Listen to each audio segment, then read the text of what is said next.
यूनान की स्वतंत्रता संग्राम। यूनान की स्वतंत्रता संग्राम, यूनान एक समृद्ध देश था जिसने यूरोप में सांस्कृतिक, दार्शनिक और वैज्ञानिक कवि और चिकित्सक के यूनान को पूरे विश्व में फेमस था, जिसके कारण यूनान की संस्कृति पुरानी होने के बावजूद भी वह तुर्की के अधीन होने के कारण उसका विकास नहीं हो रहा था। उसका विकास नहीं था। तुर्की यूनान को दबा कर रखना चाहता था। तुर्की में यूनान की साम्राज्य होने के कारण उसका विकास नहीं हो रहा था। यूनानी चर्च के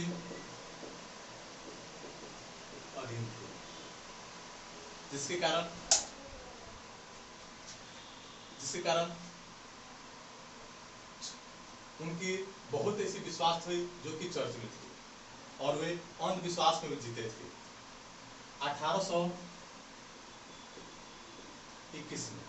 1821 में मोल्डेविया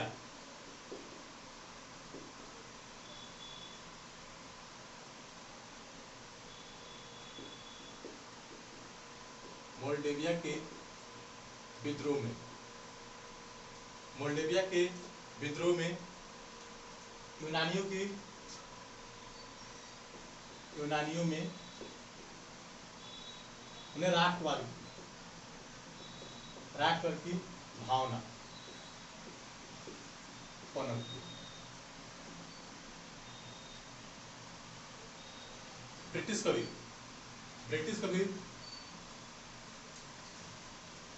लॉर्ड वायरन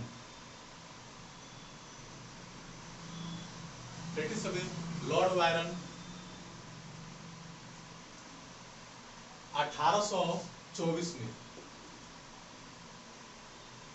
मृत्यु हुई। इनकी मृत्यु का कारण था ये यूनान को स्वतंत्र करना चाहते थे। मृत्यु का कारण था यूनान को स्वतंत्र करना चाहते थे, लेकिन यहाँ के तुर्की के दबाव में चलते इन्हें ये शहीद हो गई, जिसके कारण इंग्लैंड, फ्रांस, स्पेन तथा अनेक देशों ने अब यूनान के पक्ष में आना शुरू किया, जिसके कारण यह हाल हुआ कि तुर्की भी मजबूर हुआ और लगभग इस युद्ध में 1822 ईस्वी में लगभग हजारों यूनानियों की मृत्यु हुई, जिसके कारण ये पूरे अब अंतर्राष्ट्रीय स्तर पर अब यूनान का मैटर खड़ा हो गया, जिसके चलते इंग्लैंड, फ्रांस भी, स्पेन में सब सपोर्ट करना शुरू किए। रूस भी सपोर्ट किया। अब 1829 में एंड्रिया नेपुल की संधि हुई। इसमें तुर्की को दबाव कर यूनान को स्वतंत्र किया गया।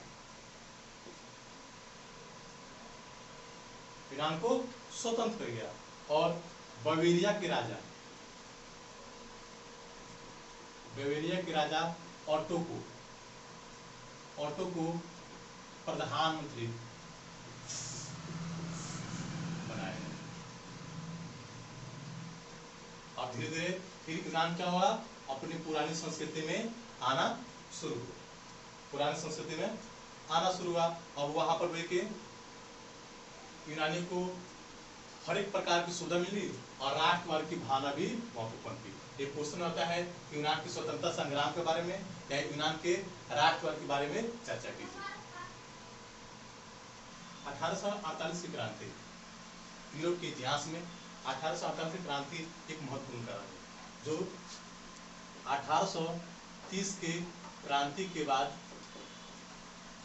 यह एक बहुत बड़ी क्रांति है, जिसके कारण लगभग मध्यम वर्ग और श्रमिक वर्ग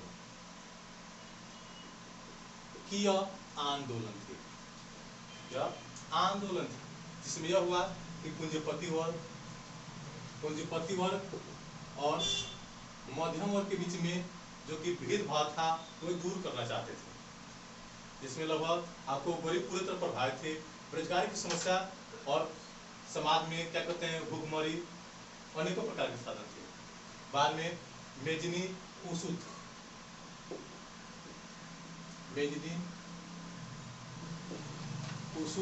जैसे दार्शनिकों ने इस आंदोलन को उठाया, जो कि 1848 से जो क्रांति हुई वो बहुत बड़ी क्रांति हुई। जैसे फिर से डाल्मेन, ये जितने भी मतलब दार्शनिक हुए या आंदोलन को भड़काया। और 1846 में आर्थिक संकट उत्पन्न हुई थी। यह भी यह कारण था, इस कारण के चलते पूरे जनता तबाह थी। भूखमरी की समस्या थी, बेरोजगारी की समस्या थी।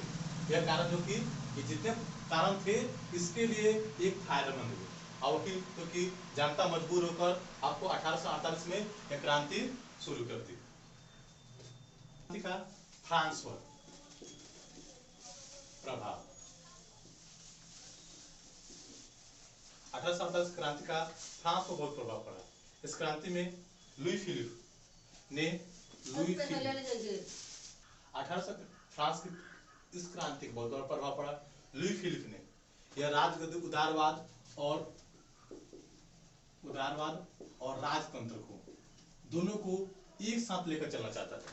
वह चाहता था कि मैं उग्रवादियों को भी और राजतंत्र को एक साथ लेकर चलूंगा तो मेरा शासन प्रक्रिया अच्छा होगा। जिसने सेंट साइमन, चार्ल्स फूरिया जैसे बहुत दार्शनिकों ने इसका सपोर्ट किया। और फिर से लुई ब्लो, इन दार्शनिकों ने इस सामाजिक विचारधारा को प्रोत्साहित करना चाहते थे। लेकिन सरकार यह क्या होगी, जब स्वतंत्र हुआ, फ्रांस जब स्वतंत्र हुआ तो यह इनके विचारों पर, सामाजिक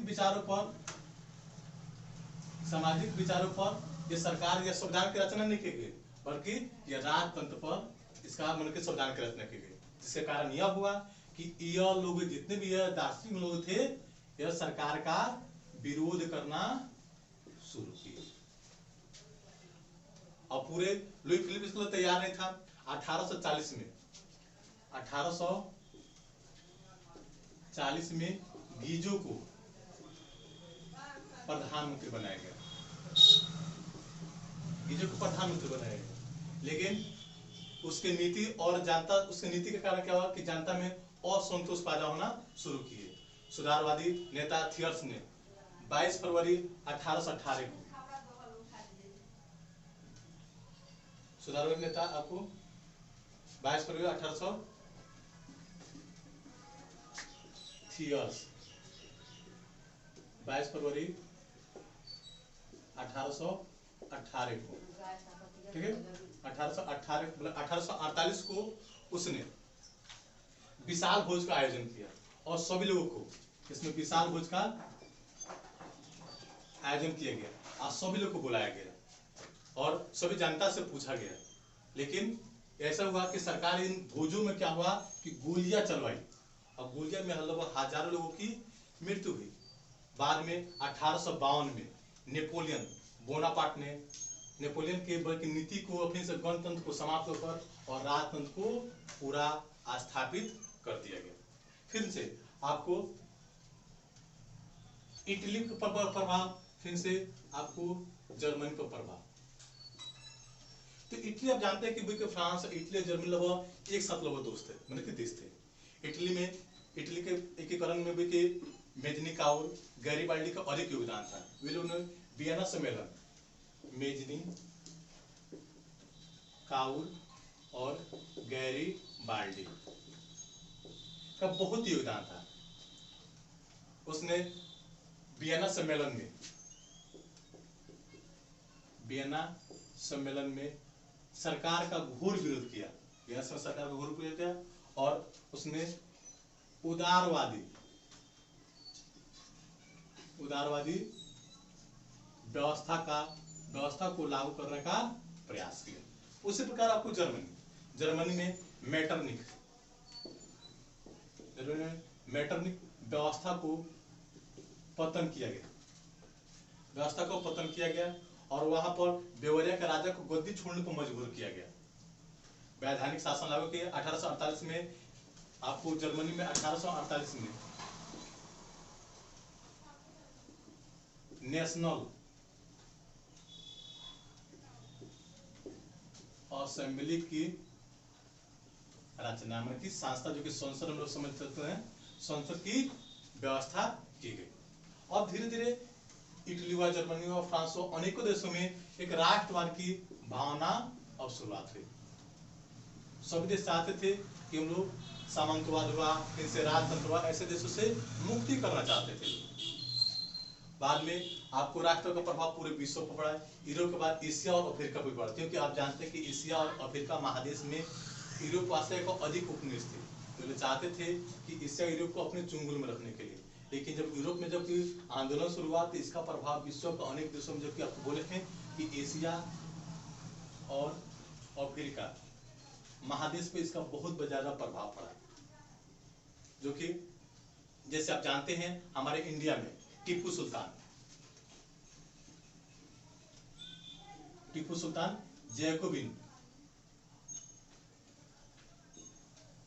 जैकोबिन दल का सदस्य बने थे।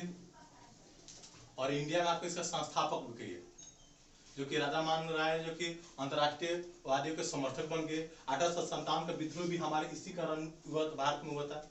फिर से अमेरिका में भी साम्राज्यवादी और उपनिवेशवाद का एक दौर भी शुरू हुआ। कि मेजनी काम आपको मेजनी, काउर, गैरीबाल्डी, इन्होंने बहुत बड़ा प्रयास किया था। आज हम जानते हैं कि क्वेश्चन पूछता है कि इटली और जर्मनी के स्वतंत्रता संग्राम के लिए या एकीकरण के लिए मेजनी, काउर और गैरीबाल्डी का क्या योगदान था। तुमको समझना होगा कि मेजनी, आपको बता देते हैं कि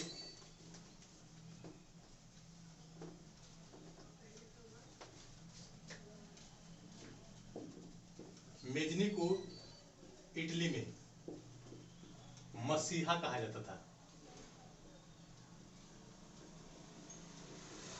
मसीहा कहा जाता है क्योंकि वो दार्शनिक, याद रखिएगा क्वेश्चन पूछता है, वो दार्शनिक, लेखक और राजनेता भी था। राजनेता था। उसका जन्म आपको 1805 में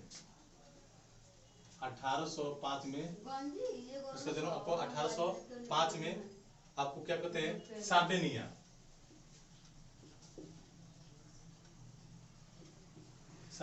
में हुआ था। वो शुरू से ही एक जिज्ञासु और फिर से आंदोलनकारी एक नेता था। उसने 1851 में फ्रेंड्स ऑफ इटली संस्था का गठन किया। उसने फ्रेंड्स ऑफ इटली संस्था का किया और गणतंत्र का समर्थन था। मेजनी अपने प्रयास से विफल होने के बाद भी इटली से बाहर चला गया। जब देखा गया कि लोग क्या कि मेटरनिक नीति से भी, और फिर से मेटरनिक नीति और उसके समर्थक जो थे वो चाहते थे कि नहीं, हमारे देश में गणतंत्र ना होकर बल्कि राजतंत्र हो। इसके चलते ये मजबूर होकर इसको इटली को छोड़ना पड़ा। उसके बाद आप जानते हैं काउंट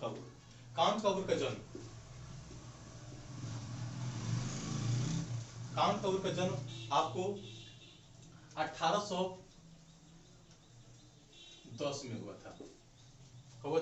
1810 में। इसका जन्म हुआ था आपको 1805 में। ठीक है, ये ध्यान रखना बात है, जो कि विकल्प आपको 1 नंबर में 10th में आपको क्वेश्चन पूछा जाता है। 1810 में हुआ था। वह एक कूटनीतिज्ञ और राष्ट्रवादी था। राष्ट्रवादी नेता था, कूटनीतिज्ञ और राष्ट्रवादी नेता था। 1850 में राजा विक्टर मेन्यू, 1850 में विक्टर मूल ने उसे वित्त मंत्री, ठीक है, वित्त मंत्री उसे बनाया गया। और फिर से आपको कृषि, व्यापार और वित्त मंत्री बनाया। फिर से 1852 में यह स्वयं प्रधानमंत्री भी यह बना, जो कि उसने कांट कपूर आपको सेना और शक्ति में ज्यादा विश्वास रखता था। उसने पूरे इटली में सैन्य शक्ति भी लागू कर दिया। वह तलवार के दम पर वह आपको क्या करता था, वह किसी चीज को मतलब कि सरकार को बदलने का रखता था, इसलिए उसे लाल सेना भी बनाया था। उसके बाद सबको है गैरीबाल्डी, जो कि आप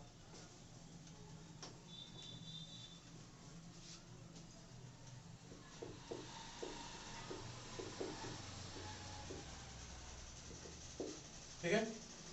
गैरीबाल्डी की जीवनी देखा जाए तो गैरीबाल्डी आपको जैसे आप बताएंगे कि गैरीबाल्डी एक नाइट, यह हमेशा क्वेश्चन पूछता है कि गैरीबाल्डी पेशे से क्या था, तो गैरीबाल्डी पेशे से नाइट था, लेकिन नाइट के साथ साथ वह लोकतंत्र का समर्थक था। वह मेजनी के समर्थक भी था। उसने काउंट के प्रभाव में आया और उसने 1829 में लाल कुर्ता, 1859 में लाल कुर्ता एक संगठन बनाया, जो कि एक उग्रवादी संगठन, तो उग्रवादी का अर्थ मतलब कि आंदोलन के लिए हिंसा का प्रयोग कर रहा एक संगठन था, जिसने सिसिली प्रांत को आपको विक्टर एनुअल के नाम पर गैरीबाल्डी सत्ता स्थापित किया और इटली को दे दिया। इसने आपको गैरीबाल्डी जो ऐसा व्यक्ति था, बाद में इटली के लिए अपना पूरा संपत्ति दान कर दिया था। इटली के लिए पूरा संपत्ति इसने दान कर दिया था। ठीक है, ठीक है। उसी तरह गैरीबाल्डी ने सबने किया। आपको अब फिर बता देते हैं जर्मनी के एकीकरण। अब आपको जर्मनी के एकीकरण में भी ये बहुत बड़ी आंदोलन शुरू हुए थे।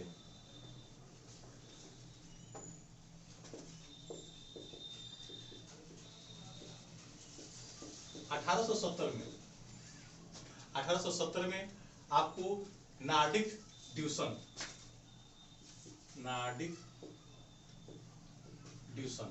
ये प्रजाति लोगों ने अपने जाति बुझे संप्रदाय के लिए अलग देश का मांग करना चाहते थे, क्योंकि उस समय जर्मनी लगभग 300 छोटे छोटे राज्यों में विभाजित था।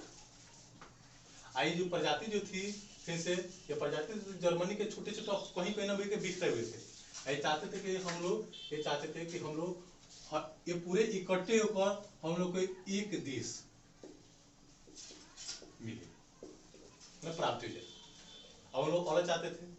फिर भी नेपोलियन हुआ, फिर से बहुत हिटलर, जैसे आप 9th क्लास पढ़े हैं कि हिटलर भी चाहता था कि इन लोगों को एकत्र कर आपको जर्मनी का एकीकरण किया जाए, जो कि आप 9th क्लास में पढ़े हैं।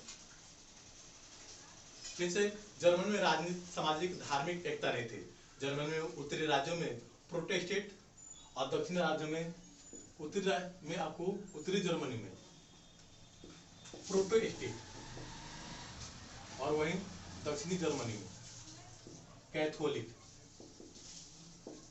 ये दोनों जो संप्रदाय थे आपको भी कि ये इनके विचारधारा अलग थी, जिससे चलते विचारधारा नहीं मिलने के चलते ये जर्मनी में क्या था, ये विभाजित था। जर्मनी के राष्ट्रवाद के उदय में राजनीतिक चिंतकों और बुद्धिजीवियों का बहुत बड़ा प्रभाव पड़ा। आपको स्टीन, कांट, हीगेल जैसे आपको बहुत दार्शनिकों ने, होबार्ट, ग्रीमबंधु ने, या बुद्धिलोग ने इसका गोबाल्ट,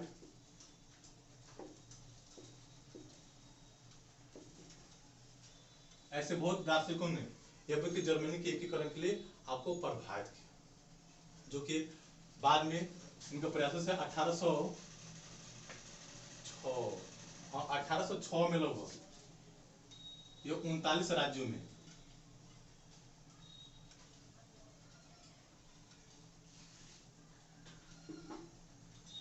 1906 में 39 राज्यों में लगभग आपको एकत्र किया गया। ठीक है। और जर्मनी में रेल का, खनिज का सब यह विस्तार किया गया। ठीक है। तो जर्मनी के एकीकरण में बिस्मार्क का भी बहुत योगदान था। आप पढ़ोगे बिस्मार्क की नीति, लॉ और रक्त की नीति और उग्रवाद पर यह क्या कहते हैं, उग्रवाद को एकीकरण करना चाहता था। फ्रांस और ऑस्ट्रिया में प्रयत्न किया। उसने लॉर्ड विलियम ने 1862 में बिस्मार्क को चांसलर बनाया। 1862 में ये बिस्मार्क जो था चांसलर बना। कहाँ का?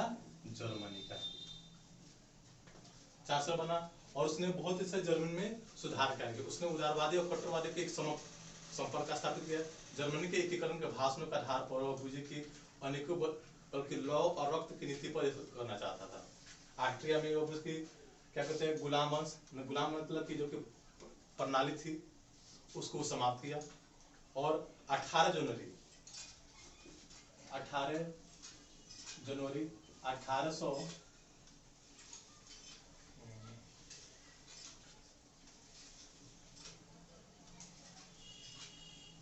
1941 की वर्साय संधि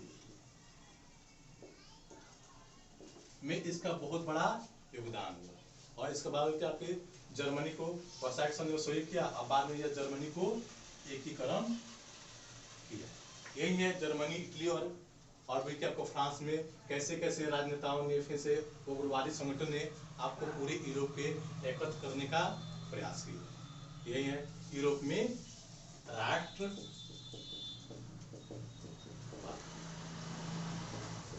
इससे जो प्रश्न उत्तर और क्वेश्चन जो है आपको कल की क्लास में दे दिया जाएगा। ठीक है, आपको कोई दिक्कत हो गया तो व्हाट्सएप पर फिर से हमारे वेबसाइट पर वाईफाई, ठीक है, एग्जाम प्रूफ ऑनलाइन क्लास, या हमारे व्हाट्सएप पर क्या आपको कोई एडवाइस या सलाह दे सकते हैं। आप फिर से हमारे चैनल को सब्सक्राइब कीजिए और लाइक का बटन दबाकर आप इसे कुछ सीखिए। चलिए।